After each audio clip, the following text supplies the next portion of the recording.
आज स्वायत्त शासन और वन विभाग की मांग पर बोलने का अवसर दिया। माननीय सभापति महोदय, किसी भी सरकार की जो मशीनरी होती है, यदि वो मशीनरी परफेक्ट है, उसको समय पर वेतन मिलता है, तो निश्चित रूप से वो बहुत ताकत से, बहुत ऊर्जा के साथ में काम कर सकती है। क्योंकि आज हम स्थानीय निकाय पर चर्चा कर रहे हैं और स्थानीय निकाय के कर्मचारी यदि वेतन को तरसते रहे हर महीना, तो वो कर्मचारी किसी भी नगर पालिका के लिए उपयोगी नहीं हो सकते। मैं आपको ध्यान दिलाना चाहूँगी, आज से लगभग 20-22 साल पहले जब नगर पालिकाओं में चूंगी लगा करती थी, चूंगी का प्रोविज़न हुआ करता था, तो चूंगी से जो आय होती थी वो नगर पालिका के विकास के कार्यों पर भी खर्च होती थी और साथ में ये कर्मचारियों को पेंशन और वेतन भत्ते देने का भी काम करते थे। माननीय भैरव सिंह जी की सरकार जब थी तब इस चूंगी में जितना लीकेज था उसको ख़त्म किया गया। चूंगी को पूरे राजस्थान से ख़त्म कर दिया और चूंगी के पुनर्भरण के पेटे राज्य सरकार हर नगर निगम को, हर स्थानीय निकाय को पैसा देती है और उसके तहत हर वर्ष 10%, 20% पैसे की बढ़ोतरी करके वो भुगतान किया जाता है। लेकिन माननीय सभापति महोदय, उस समय के तत्कालीन समय में कितने कर्मचारी होते थे, उनको कितना वेतन मिलता था?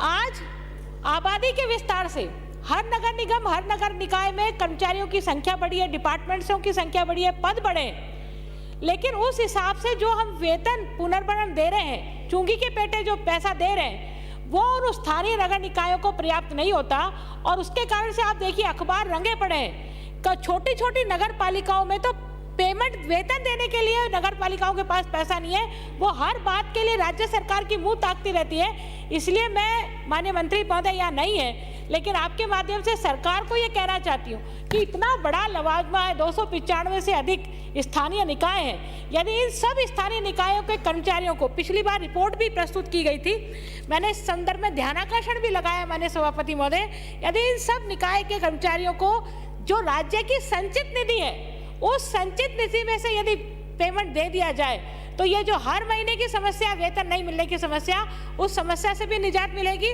साथ ही निवेदन करना चाहूँगी कि इस साल माननीय मुख्यमंत्री महोदय ने 30,000 सफाई कर्मचारियों की भर्ती की बात करी।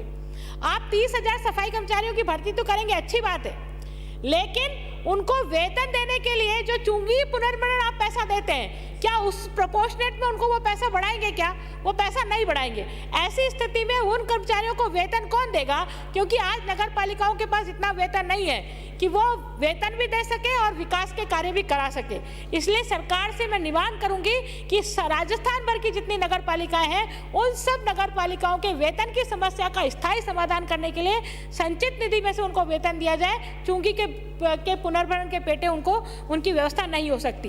दूसरा, माननीय सभापति महोदय, निवेदन करना चाहूंगी, स्थानीय निकाय स्वायत्त शासी संस्थाएं होती हैं, इनका खुद का निर्णय होता है, ये खुद अपने काम करा सकती हैं। लेकिन मैं पिछले 3 वर्षों से देख रही हूँ, माननीय मुख्यमंत्री जी बजट घोषणा करते हैं कि नगर निगम की सारी सड़कें पीडब्ल्यूडी बनाएगा और पीडब्ल्यूडी नगरीय निकाय क्षेत्र में 40 किलोमीटर की सड़कें जो है वो पीडब्ल्यूडी बनाएगा। भैया, पैसा तो नगर निगम उधार ले रही है, नगर निगम को नाबार्ड की तरफ से उधार पैसा मिल रहा है और वर्किंग एजेंसी आपकी जो है पीडब्ल्यूडी है, तो क्या स्थानीय निकाय के जितने कर्मचारी हैं, अधिकारी हैं, क्या वो सड़कें नहीं बना सकते? क्या आप वहाँ जो चुने हुए जनप्रतिनिधि है, पार्षद है, मेयर है, उनकी शक्तियों को कम करते हुए आप सारी की सारी सड़कें पीडब्ल्यूडी से बनवा रहे हैं? तो आपका क्या मंशा है कि आप सत्ता का विकेंद्रीकरण नहीं करना चाहते, पूरी की पूरी सत्ता, पूरी की पूरी शक्ति अपने हाथ में ही रखना चाहते हैं? और इसी तरह से माननीय सभापति महोदय, बहुत ही आश्चर्यजनक विषय है, 27 नगर निकायों के, राजस्थान की 27 नगर निकायों के जो यूडी टैक्स है उसको कलेक्शन करने के लिए रुड़सी को टेंडर कर रहा है। रुड़सी को का क्या लेना देना है? नगर निकाय अपना टेंडर खुद करे और अपना रेवेन्यू खुद कलेक्ट करे, रुड़सी को टेंडर कर रहा है। और सबसे बड़ी बात, आरटीपीपी एक्ट का वायलेशन करके ये जो टेंडर की शर्तें बनाई गई हैं वो इस प्रकार से बनाई गई है कि किसी व्यक्ति को लाभ देने के लिए इसमें ड्रोन का कोई लेना देना नहीं है, लेकिन शर्त रखी गई है कि जो ड्रोन का काम मिलेगा, भाई व्यक्ति घर टू घर जाना ना, एक एक घर जाके सर्वे करना है, लेकिन उसमें ड्रोन की क्या जरूरत है। तो ऐसे शर्तें डाली गई है जिससे राजस्थान के किसी व्यक्ति को टेंडर नहीं मिले। 2 करोड़ रुपया उसकी मिनिमम अमानत राशि टर्नओवर रखा गया उस कंपनी का। 27 नगर निकायों का आप टेंडर कर रहे हो और 2 करोड़ रुपया आप अमानत राशि रख रहे हो। किसको लाभ देना चाह रहे हो जी आप? किस भ्रष्टाचार को पनपाना चाह रहे हो? माननीय सभापति महोदय, यही आरटीपीपी एक्ट का ही उल्लंघन मनीष सिसोदिया ने किया था शराब नीति में, आज वो जेल है। इसलिए ये सब जांचें होंगी बाद में, इसलिए कोई ये ना सोचे कि हम स्थायी हैं और हमारा काम हो जाएगा और हम करके चले जाएंगे, इसलिए ये सब वापस निकलने वाली है। माननीय सभापति महोदय, एक निवेदन और करना चाहूंगी माननीय सभापति महोदय, यूजर चार्ज के बारे में। जब ये सदन आहूत हुआ था स्टार्टिंग में, तब मैंने और अजमेर उत्तर से आने वाले माननीय सदस्य ने अजमेर नगर निगम के जो यूजर चार्ज वसूला जा रहा है उसके बारे में आपत्ति की थी, क्योंकि साधारण सभा ने भी यूजर चार्ज नहीं वसूला जाए उसका प्रस्ताव पारित करके भेजा। लेकिन सरकार के मंत्री महोदय ने यह खड़े होकर मना किया कि हमने किसी प्रकार का सफाई के पेटे टैक्स नहीं वसूल रहे। लेकिन जो प्रस्ताव आया उसको डिसेंट नोट लगाया वहाँ के आईएएस ऑफिसर ने और उसको सरकार ने स्वीकार कर लिया। अब वापस वहाँ से यूजर चार्ज वसूलने की कार्रवाई चल रही है। पूरा शहर बंद हुआ 2 बार, एक बार नहीं 2 बार बंद हुआ। इसलिए निवेदन है कि इस तरह से चोरी छिपे टैक्स वसूला, नए तरीके निकाला टैक्स वसूल के लेके, ये जनता इसको बर्दाश्त नहीं करेगी और एक दिन जनता आपसे निश्चित रूप से बदला लेगी। माननीय सभापति महोदय, स्ट्रीट लाइट्स की बात हुई, अभी मैंने यूजर चार्ज की बात करी कि एक टेंडर 27 नगर निकायों के लिए किया गया। इसी तरह से स्ट्रीट लाइट के मेंटेनेंस का भी टेंडर यह डीएलपी के स्तर पर हो रहा है। तो मुझे बताइए कि स्वायत्त शासन बचा कहाँ है? आप सारे टेंडर आप डीएलपी के स्तर पर कर रहे हैं, तो नीचे के लोग क्या करेंगे?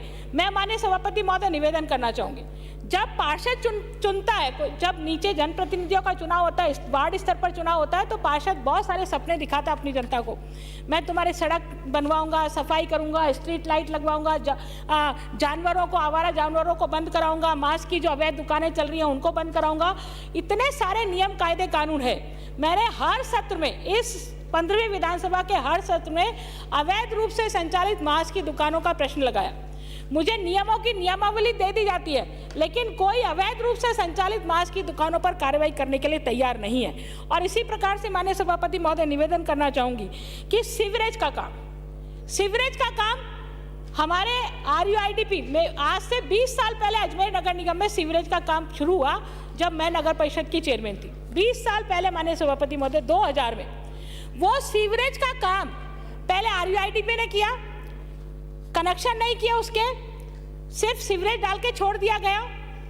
बाद में अमृत आया, माननीय प्रधानमंत्री नरेंद्र मोदी जी जब अमृत योजना लेके आए तो अमृत फेज फर्स्ट आया।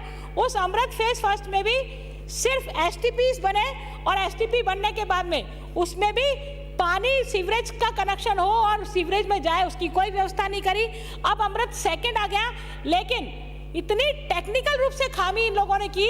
हमारे यहाँ जो आनासागर से निकलने वाला एस्केप चैनल है, जो गंदे नाले के रूप में परिवर्तित हो गया, उस एस्केप चैनल में सीवरेज डाल दिया गया।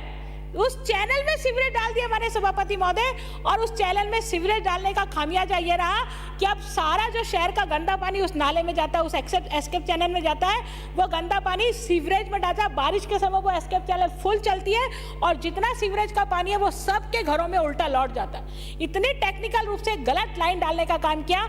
अमृत 2 में इन लोगों से कोई पूछने वाला नहीं है। इतने करोड़ों रुपए का भ्रष्टाचार हुआ और उसका कोई उपयोग आज नगर निगम अजमेर के क्षेत्रवासियों को नहीं मिल रहा है। आज भी वो कनेक्शन जारी नहीं हुए हैं। और चैम्बर यदि देखो तो सड़क से 1 फुट ऊपर चैम्बर, कोई भी टकरा करके गिर जाए कोई लेना देना नहीं। और तो और माननीय सभापति महोदय, पार्किंग की समस्या इतनी भयंकर है हमारे शहर में कि हमारा एक निजी हॉस्पिटल, मित्तल हॉस्पिटल, मैं उदाहरण देना चाहूंगी। उस मित्तल हॉस्पिटल के बाहर नगर निगम ने पार्किंग का ठेका कर दिया।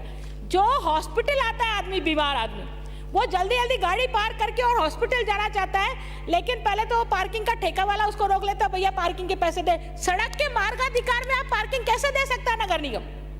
संभव ही नहीं है। लेकिन सड़क के मार्गाधिकार में ऑन रोड आप पार्किंग का ठेका करते हैं, यह निश्चित रूप से गलत है, पूरी तरह से गलत है। और एक और निवेदन करना चाहूंगी माननीय लास्ट में अपनी बात को कह करके कि पट्टे देने का काम सरकार ने कहा कि हम पट्टे देने का काम करेंगे।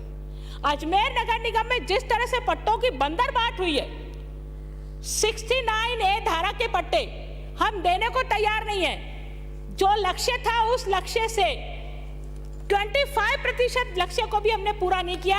अजमेर के रेवेन्यू रिकॉर्ड को यदि ठीक करके पट्टे देने का काम करेंगे तो मुझे लगता है कि आपका जो राज्य सरकार का जो टारगेट है 10 लाख पट्टे देने का, वो टारगेट अजमेर नगर निगम ही पूरा कर लेगा। लेकिन आपने जब तक उसका रेवेन्यू रिकॉर्ड दुरुस्त नहीं किया तो पट्टे आप जनता को नहीं दे सकते। इसके साथ साथ ही नगर निगम से पट्टे चोरी हो जाते हैं, खाली पट्टे चोरी हो जाते हैं, सील चोरी हो जाती है, किसी के खिलाफ कोई कार्रवाई नहीं होती है और गलत पट्टे, फर्जी पट्टे जनता को बांट करके उनके आंखों में आंसू देने का काम यदि किसी ने किया है तो वो इस सरकार ने किया है। इसलिए जितने पट्टे नगर निगम अजमेर ने बांटे उनकी सबकी जांच होनी चाहिए और जो अधिकारी कर्मचारी दोषी है उन सभी अधिकारी कर्मचारी दोषी के खिलाफ कार्रवाई होनी चाहिए। साथ में अंतिम बात ये करके कि मैं अपनी बात को पूरा करूंगी कि जो 30,000 सफाई कर्मचारी भर्ती की आपने बात कही है, माननीय सभापति महोदय, आज भी कई माननीय सदस्य जो आए उन्होंने कहा कि कोई कर्मचारी जो है सफाई कर्मचारी एलडीसी बना हुआ है, कोई यूडीसी बना हुआ है। इसका कारण यह है क्योंकि सफाई कर्मचारी की भर्ती में यदि सिर्फ और सिर्फ वाल्मीकि समाज के लोगों को प्राथमिकता मिलेगी तो वो निश्चित रूप से सफाई का ही कार्य करेंगे। लेकिन यदि आप और समाजों को भी यदि उसमें भर्ती देने का काम करेंगे तो सफाई की नियुक्ति तो ले लेंगे लेकिन सफाई का काम नहीं करेंगे और वापस सफाई के काम की समस्या उत्पन्न हो जाएगी। इसलिए इस सफाई के कार्य की भर्ती के लिए वाल्मीकि समाज को प्राथमिकता दी जाए तो सफाई का कार्य भी हो जाएगा और जो कमी है सफाई कर्मचारियों की इसकी भी पूर्ति हो जाएगी। इतना ही कहकर मैं अपनी बात को पूरा करती हूँ। बहुत बहुत धन्यवाद।